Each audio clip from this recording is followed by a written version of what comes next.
Fala pessoal, tudo bem? Meu nome é Rodolfo Fadino, eu sou desenvolvedor, sou Microsoft MVP. Nesse vídeo eu vou mostrar para vocês algumas dicas e boas práticas de como trabalhar com strings em C#. Bom, nesse primeiro exemplo eu vou mostrar para vocês como trabalhar um pouco com String Builder.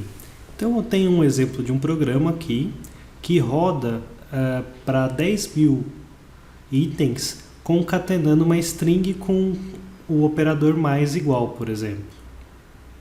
Então vou executar esse código. Notem que ele demora 796 milissegundos para executar.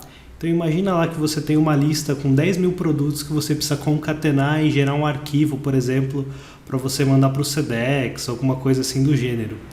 Então o String Builder é muito utilizado para esse tipo de cenário, tá pessoal? Vou mudar um pouquinho meu código. Então vou colocar aqui um String Builder igual a New String Builder, e eu já posso inicializar ele com aquele meu cabeçalho, por exemplo, passando o começo.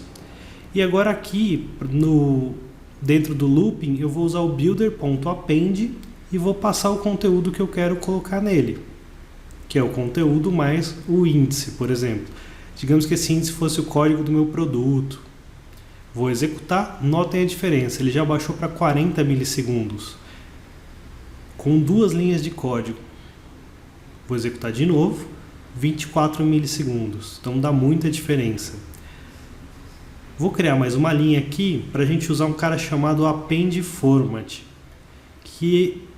Para que ele serve? Eu vou passar o meu conteúdo, abrir e fechar chaves, número 0, vírgula, o objeto que eu quero concatenar. Então esse daqui também é uma outra maneira para utilizar o String Builder. Aqui no final eu estou mostrando que a gente também consegue pegar todo o conteúdo do resultado do String Builder com ponto toString no objeto. Então vocês conseguem enxergar que vem toda aquela minha string. Vou tirar o breakpoint, executar pela última vez e a gente chega em 14 milissegundos para 10.000 interações. Então é bem legal usar o String Builder nesses cenários, pessoal. Bom pessoal, a outra dica aqui é sobre concatenação de strings.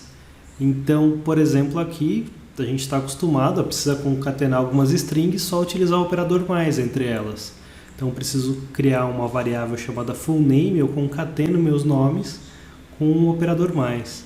Mas existe uma maneira mais performática de fazer isso, que é utilizando o string format, por exemplo. Eu venho, dou um string format, passo o meu full name e eu começo a montar como se fosse templates com os espaços que o C# vai ter que dar o replace para mim. 0, 1 e 2. O que eu coloco de valores ali como parâmetro após isso? As minhas variáveis na ordem que eu escrevi. Beleza? Então, name, family name e other name. Se eu executar isso, o meu full name está escrito da maneira que eu esperava, beleza? Desde o C# 6 a gente tem uma feature agora que é um jeito melhor de fazer essa interpolação de strings, que é com outro operador. Então eu vou mostrar aqui o exemplo. Vou comentar essa linha e vou criar um novo full name. Eu vou usar um operador de $. Então $. E aí eu começo a escrever meu texto, full name. Em qualquer lugar do meu texto que eu abrir e fechar uma chave, eu vou ter disponível todas as variáveis e objetos que tem ali no meu programa. Então, por exemplo, name, ou family name, e também o other name.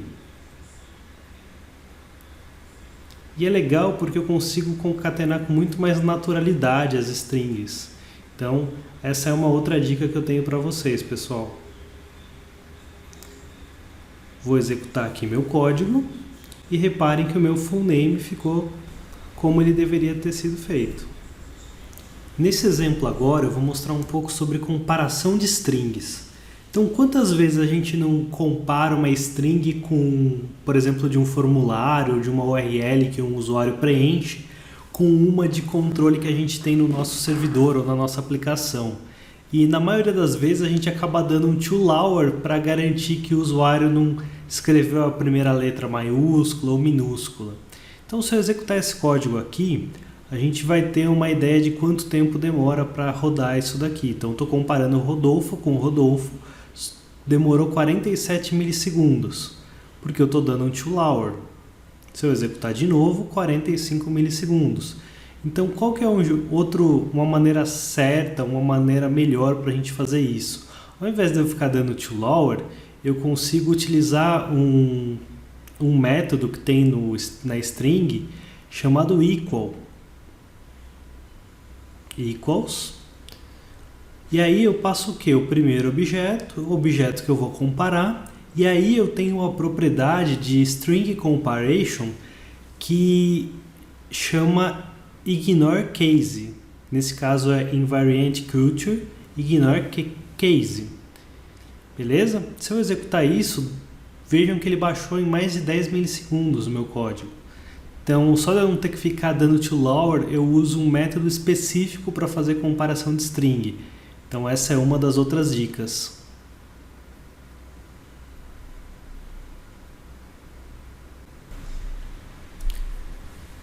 Nesse nosso último exemplo, eu vou mostrar um pouco para vocês a parte de tratamento de validação de comparação de string entre nulo, vazio e espaços em branco. Então, notem nesse código que o desenvolvedor, eu, até tive boa vontade de fazer uma validação e verificar se o meu objeto, a minha propriedade name, era diferente de string vazia. Isso funciona, legal. Só que dependendo do cenário da minha aplicação, pode ser que esse meu name esteja vazio. Por exemplo, eu vou atribuir aqui ele como nulo. E aí notem que o meu if vai validar como true, porque ele é diferente. E logo abaixo minha aplicação vai dar uma exception, falar, opa, name é nulo e eu não posso chamar o método split nele. Então, geralmente a gente pode fazer o seguinte, faz dois vezes comerciais e valida também se name é diferente de null. E isso funciona e parou de dar um erro na minha aplicação. Só que tem como eu fazer melhor isso. Ao invés de eu fazer duas comparações, eu consigo simplesmente usar um operador de negação e chamar um string ponto, is null or empty, e passar o meu name. Ele já tem uma versão otimizada para fazer uma checagem se esse meu objeto string que eu estou passando é nulo ou vazio. E beleza, ele passa e funciona. Isso é legal, então sempre que vocês forem validar esse tipo de coisa, usa o is null or empty. Vou validar de novo, por exemplo, passando o name como uma string vazia. Também funciona. Só que em alguns cenários, imagina que eu tenho um campo com um formulário obrigatório, alguma coisa do gênero, o meu name pode existir, ele pode ter um length maior que 0, só que ele é só string em branco. Então, quando isso acontece, o meu is null or empty acaba não pegando uma string com espaços vazios. Qual que é a outra maneira que eu posso validar esse tipo de cenário? É utilizar um outro método chamado isNull or whitespace. Ele vai validar os três cenários para mim. Se aquela minha string é nula, ele vai validar se aquela minha string é vazia. Então vou arrastar aqui o breakpoint. E ele também vai validar se o usuário ou se algum lugar daquela string tem vários espaços. Isso é bem legal, porque facilita a leitura de código para a gente e é uma versão mais otimizada. Além disso, eu tenho uma outra opção que eu consigo fazer. Desde o C# 6, pessoal, tem um operador chamado Null Conditional Operator, que ele serve para fazer uma certa checagem e facilita a gente na hora de desenvolver. Ao invés de ficar fazendo if, propriedade, objeto é diferente de nulo, faz tal coisa. Eu consigo simplesmente chamar name, interrogação, ponto, split. Se eu executar esse código, o que ele vai fazer? Ele vai checar se name é nulo.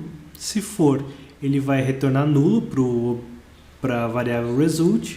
senão ele vai retornar o split. Então, se a gente olhar o result, ele está nulo.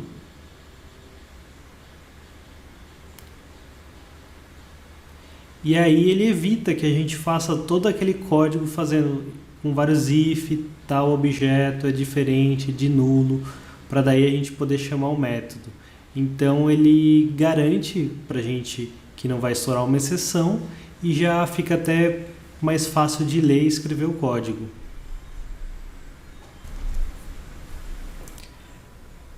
Isso aí, pessoal, muito obrigado. Tá aqui o meu blog, o meu Twitter, tá lá no meu GitHub, tem todos esses exemplos e fiquem ligados nos próximos vídeos. Obrigado.